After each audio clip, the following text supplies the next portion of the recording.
Yo, Knick Some Noise. It's your man, Why Me.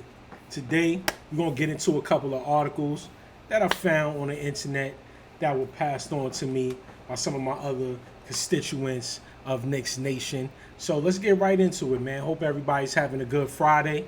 It's October the 20th. The start of the season is about a week away. So, you know what I'm saying? Let's get ready. But apparently, Bob Myers think that Knicks' changes make attracting stars in NYC a realistic thing. I mean, I always felt that it should be that way. Guys should always want to play in a big market. You got guys like Dame out there that I thought we should have pursued a while ago. But now with the team having an identity, the team having a coaching philosophy that we can hang our hat on as far as especially defensively, I think guys should want to play here.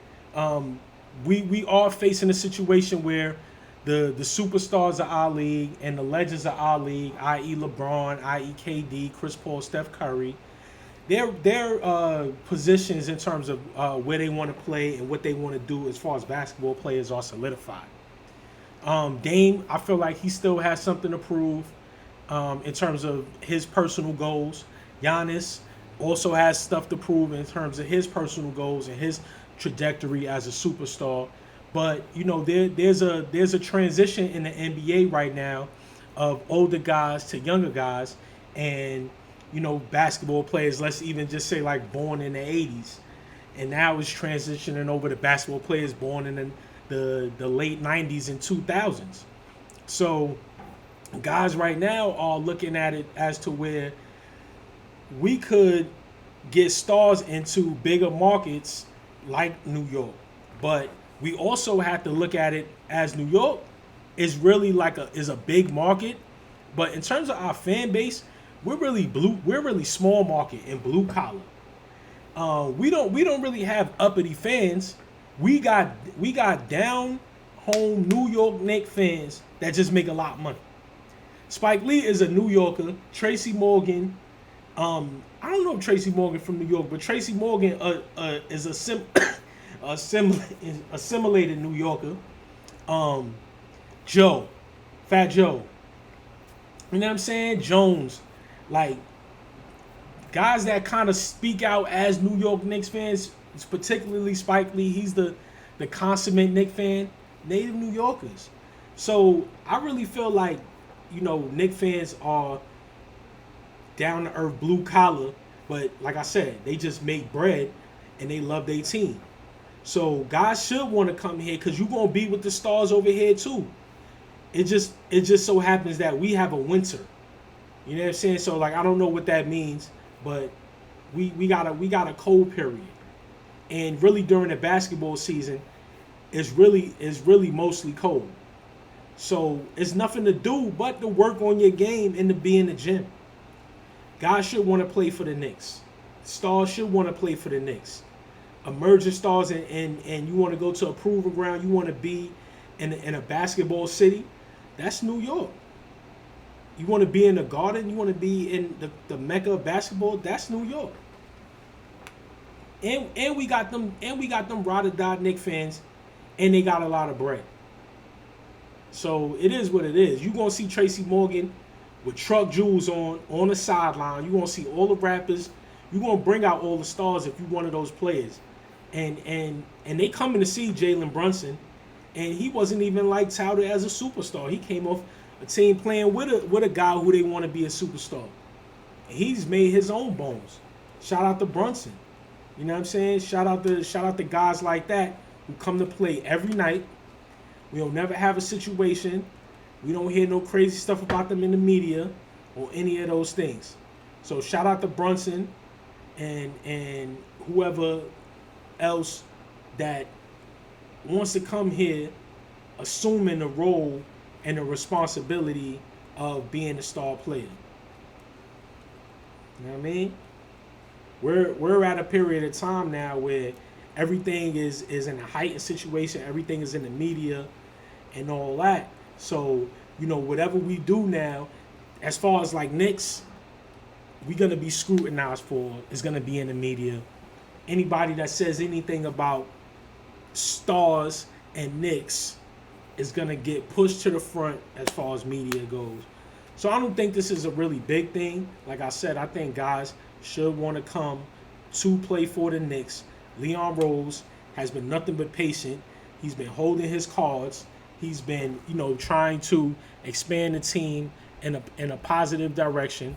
And even if, like, I blow this up, your man's photobombing Leon. Look at him. He see you. He see you. And according to the writer of the article,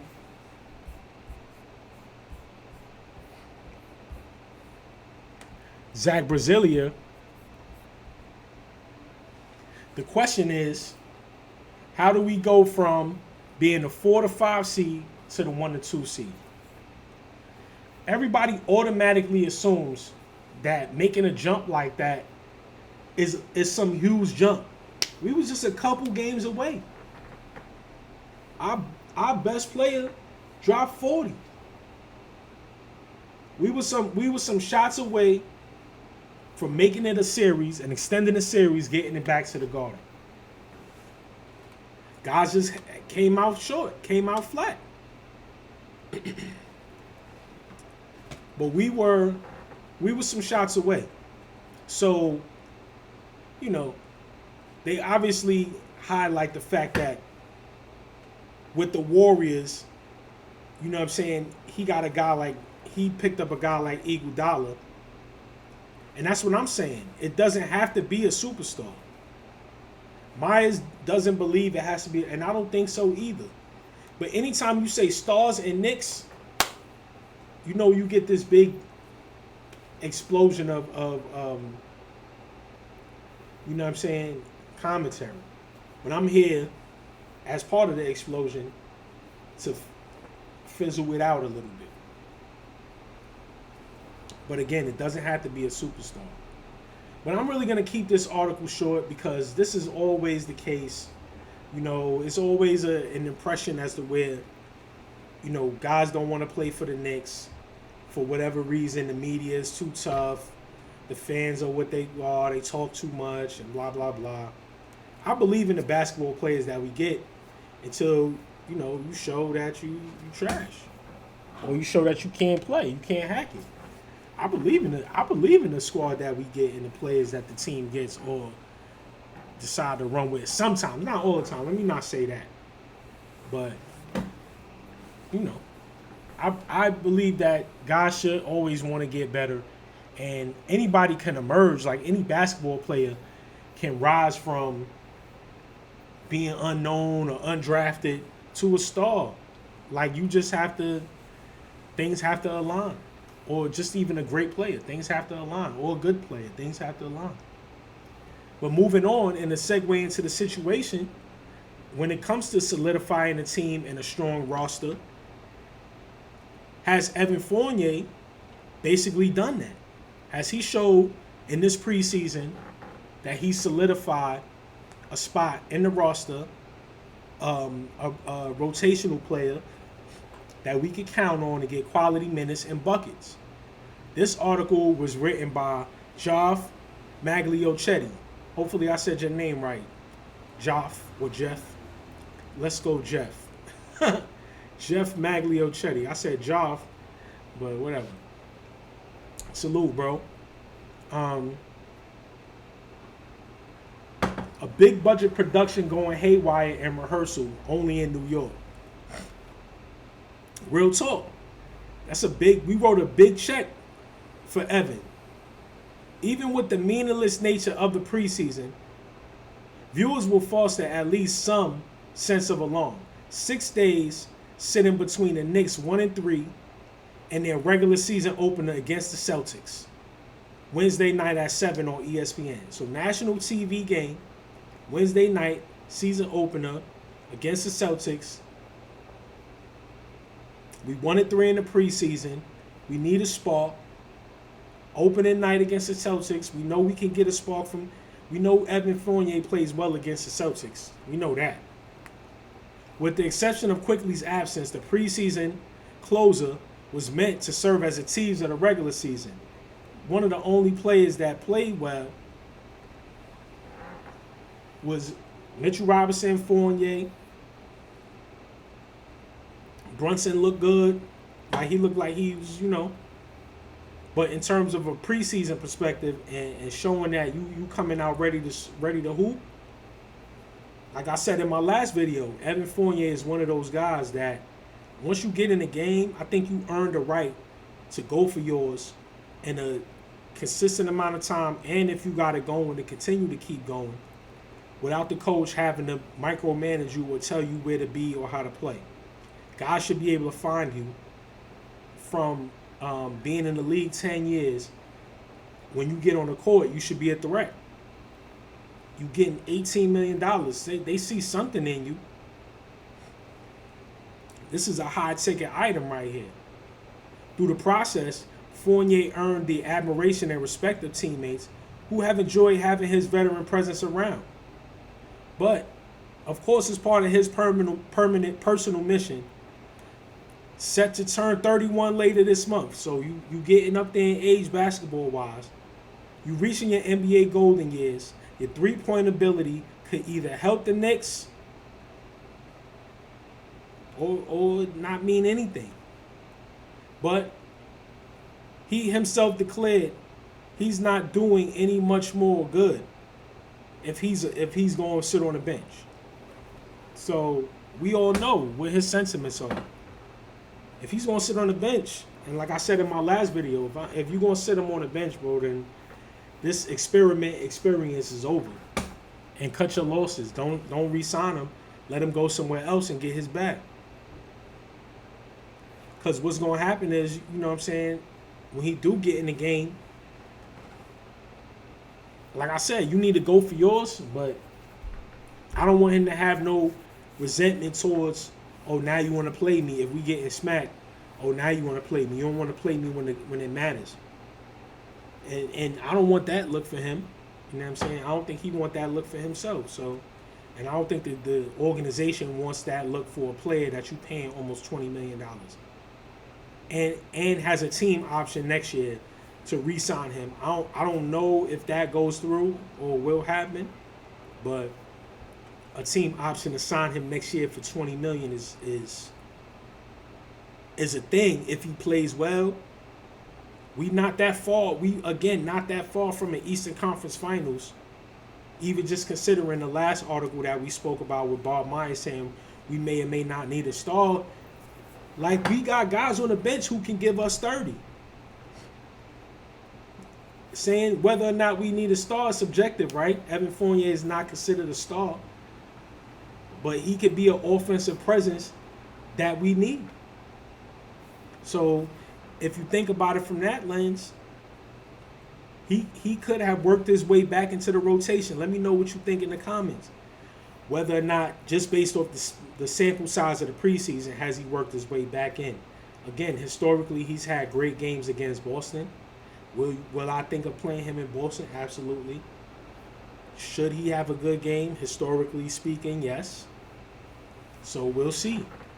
But this goes into, going into the season, whether or not will that, uphold? Will that be sustainable? Would it be consistent?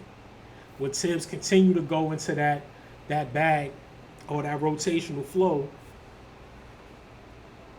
Is to be determined. You know what I'm saying? Is the preseason, like I said, meaningless? Or is it enough to say, all right, we're going to go with this guy in a lot of situations when it counts?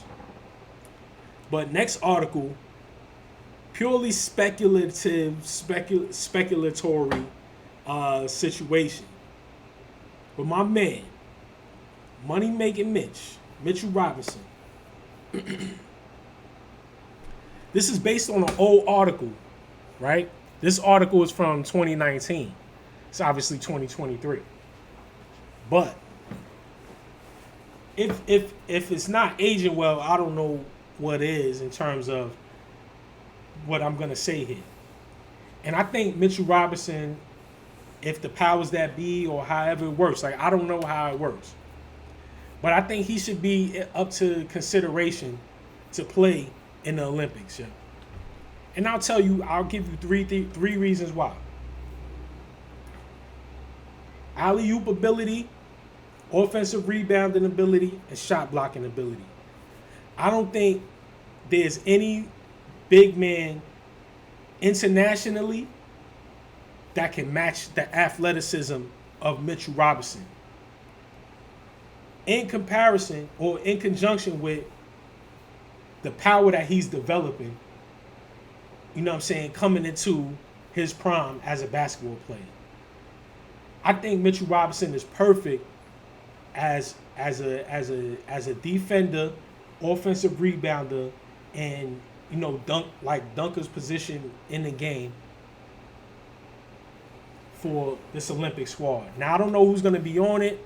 Like I said, the powers that be, they probably want a lot of dynamic players, but Mitchell Robinson, provided he stays healthy, is a guy that should be looked at as that type of talent that can pair with LeBron and Curry's ability to throw alley-oops. So we're gonna get into some articles and stay on this page for a minute and jump over to another page that I found highlighting some of Mitchell Robinson's ability on the offensive end to set picks and to play in that pick and roll dunker's position. But basically, this is based on an old article that, when Mitchell Robinson was invited to play or try out to the U.S. Select. But this should hold true. This should stand. And going into this next page, this is the reason why. This particular page right here, this is one of the reasons why, from a video perspective, why. From October 18th. We're going to roll it. This is a play where it's an inbound play. Mostly, if this is drawn up, that's even better. But if it's on some RJ Barrett's a play for RJ Barrett to react to what the offense is able to do and what the defense gives him, this is what it looks like. So just to even describe the play before it goes, Quinn Grimes is inbounding the ball to Mitchell Robinson, and this is going to end up being an alley-oop play for Mitchell Robinson off a couple of options that RJ Barrett has.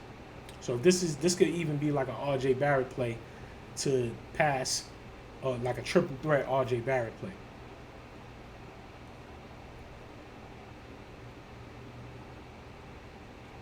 Boom. Ran to perfection. Quentin Grimes inbounding the ball is always a good option because Quentin Grimes is a guy who he's very good at keeping his head up when he's playing and eyes toward the basket. Don't sleep on Grimes' passing ability as well.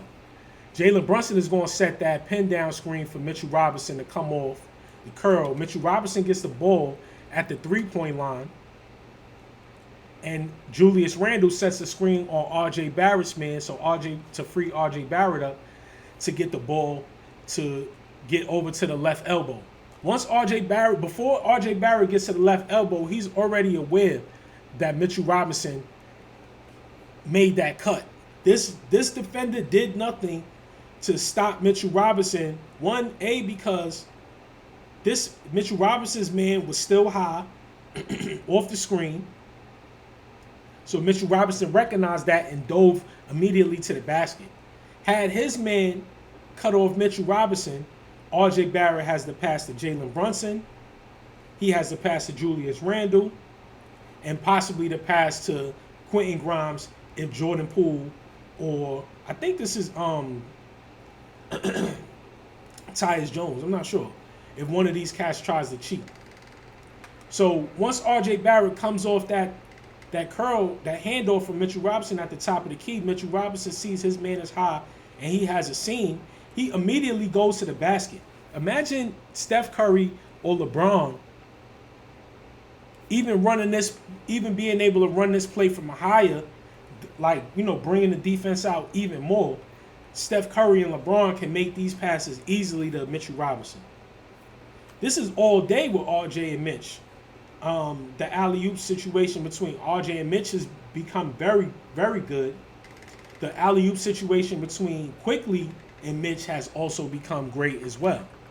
So those are things to look out for when you're considering, hey, look, Mitchell Robinson for a player, on an Olympic level, where you could basically go to an offensive rebound. His offensive rebounding ability is crazy. So Mitchell Robinson being able to recognize his slashing ability, and when he can, that's a plus, bro. That's definitely a plus. Shout out to Mitch, man, because he's coming into his own as a player, and he's developing right before everybody. He's putting the league on notice. And even just with this play, Randall shoots the three. And look who it is. Look who we got down there being unserious about being a big man. Look who we got being unserious about being a big man. And you talking about bringing a player like this to the Knicks. Like, yo, Allen Hahn, CP, like, come on. CP, you should be shooting that notion down vehemently. Allen Hahn, like, you shouldn't even be talking about that. Like, for real. And y'all my man, so CP, you know, Knicks talk, you the GOAT, bro. Allen Hahn, like, I rock with Allen Hahn. Don't get it twisted. But y'all shouldn't even be talking about Karl Anthony Towns being on my team, bro. Unserious. Look, you're not even going to contest the shot. He don't even contest shots. He looking at the ball go over his head. Look. He not even getting off the ground. He not getting off the ground. He not boxing out. He not using his body. But you talking about Anthony Towns, bro? It's three cats around Mitch. Look. It's three dudes. He getting rebounds over 2-3 dudes. Inside step pivot. Let's go.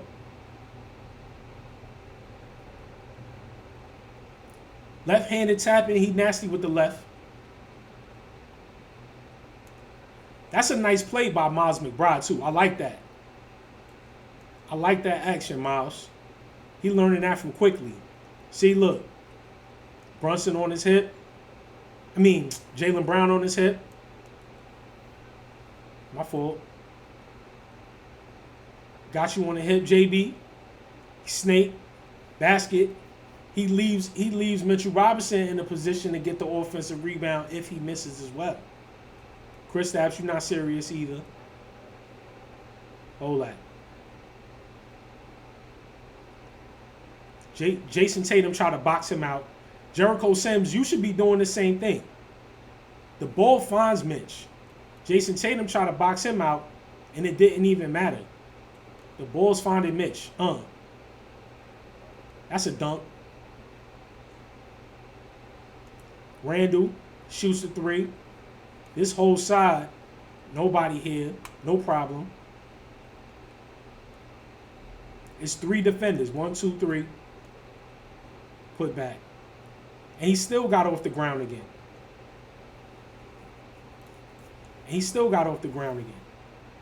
Everybody's watching. Look, another one. Another unserious big man. Rudy Gobert. What are you doing?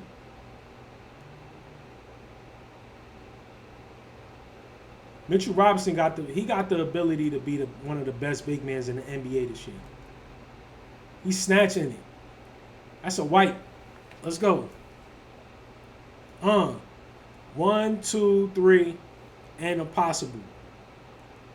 Off the inside pivot. Look. The drop step. What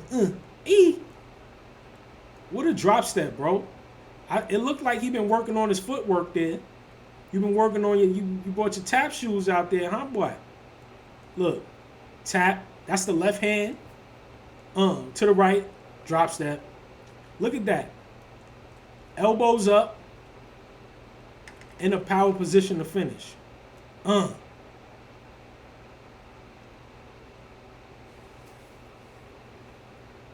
Every time you see him, he's getting up there, tapping into himself, controlling the ball and drop stepping at the same time. That's crazy.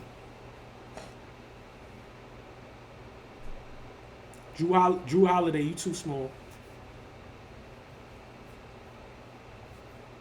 He moves him right out the way, tap with the right.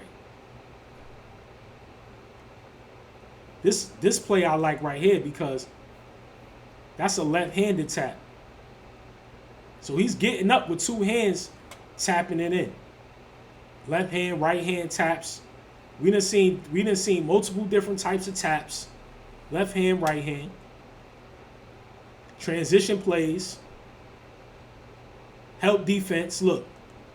Meeting Jason Tatum at the apex of his layup. Get that out of here, boy. Stop playing with me. Jason Tatum gonna be there. Jason Tatum gonna be on that squad. He need to speak up. Because Blake Griffin not a threat. Jason Tatum is nasty with that back to the basket. He saw Jalen Brunson there too tight, too much space. He can't go that way.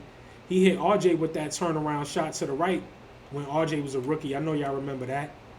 So Jason Tatum go the other way. He nice with that drop step back to the basket. Oh, but Mitchell Robinson already snuffed it out. He was already there. I'm telling you.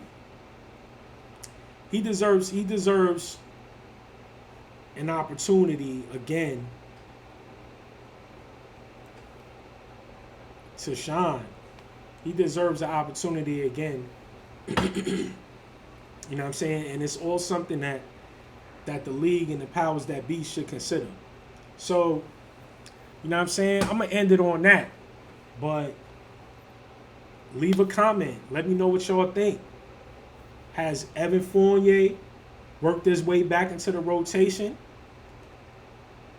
That's number one. Has anybody, you know what I'm saying, shown or proven from like a coaching perspective that this year is going to be the same as last year? Like, what is Tibbs really talking about as far as, like, you know, the plus or minuses and all those things? This video is taking too long to load, so I gotta go directly to Twitter to watch this joint. So, you know what I'm saying? This is on the New York Knicks Twitter page. Takes you directly to X. But yeah, yo, is Mitchell Robinson, or should he be a candidate to play on the USA team? I think so. Ability-wise, from an offensive perspective, offensive rebounding, block shots, and the ability to catch the alley-oop lob, I'm voting Mitch all day as one of the top players. I like players like Claxton too. You know what I'm saying? But like I said, one of the most unserious big men in the NBA. Conley, Edwards, Towns. Look, what is that, bro? What is that? Edwards, Towns. Look. Towns. You're not serious. What was he? He was about to lay that up? Towns, you was about to lay that up? Not serious, bro. Please don't talk about Anthony Towns being on the Knicks no more. DeAndre Ayton, Anthony Towns, Rudy Gobert. Top 3 most unserious big men in the NBA.